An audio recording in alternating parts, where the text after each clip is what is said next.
તો અમદાવાદમાં જ કેમિકલ માફિયાઓ અને બિલ્ડરોની વધુ એક કરતૂત સામે આવી રહી છે કે જ્યાં એએમસીએ જે પાઇપલાઇનને લઈને સીલ માર્યા હતા તેની બાજુમાં જ આખરે આ તમામ કામગીરીને નષ્ટ કરી દેવામાં આવી અને ગંદુ પાણી ખુલ્લેઆમ છોડવામાં આવી રહ્યું છે। આ સમગ્ર મામલે જે કાર્યવાહી થઈ હતી તેનો કોઈ અર્થ સરતો નથી, કારણ કે રામોલમાં એએમસીએ સીલ કરેલ પાઇપલાઇનની બાજુનો ભાગ તોડી પાડવામાં આવ્યો। પાઇપલાઇનની બાજુનો ભાગ તોડીને અહીંથી ગંદુ પાણી છોડવામાં આવી રહ્યું છે। ડ્રેનેજનું પાણી બેરોકટોક સિંચાઈની કેનાલમાં છોડાઈ રહ્યું છે અને ડ્રેનેજના પાણીથી ખેતી કરવા માટે ખેડૂતો મજબૂર બની રહ્યા છે।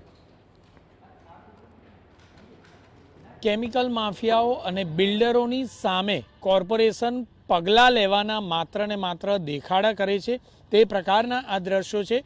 રામોલ ટોલ નાકા પાસેના આ દ્રશ્યો છે કે જ્યાં જે ડ્રેનેજનું પાણી છોડવામાં આવતું હતું તે લાઇનને સીલ કરી દેવામાં આવી, પરંતુ સીલ કરાયેલી જગ્યાની બાજુની જગ્યા પર ખોદકામ કરી અને તેને ભંગાણ કરી અને ડ્રેનેજનું પાણી જેમનું તેમ છોડવામાં આવી રહ્યું છે। પરંતુ તેમ છતાં કોઈપણ પ્રકારે કોર્પોરેશનના અધિકારીઓ દ્વારા આ બાબતે કોઈપણ પ્રકારના પગલાં લેવામાં આવતા નથી। ખૂબ જ શરમજનક બાબત ગણી શકાય કે આજુબાજુમાં આવેલી સરકારી તેમજ પ્રાઇવેટ વસાહતો છે તે તમામ વસાહતો બિલ્ડરો દ્વારા જે બનાવવામાં આવી છે તે બધી જ જગ્યાનું પાણી આ જગ્યા પર ખુલ્લે આમ છોડવામાં આવી રહ્યું છે અને કોઈપણ પ્રકારના પગલાં કોર્પોરેશન દ્વારા લેવામાં આવતા નથી। આખરે આ પ્રકારના ભંગાણ સીલ કર્યા બાદ પણ પાડવામાં આવે છે તો અધિકારીઓનું સુપરવિઝન કયા પ્રકારનું હશે તે વાતનો આ પુરાવો છે।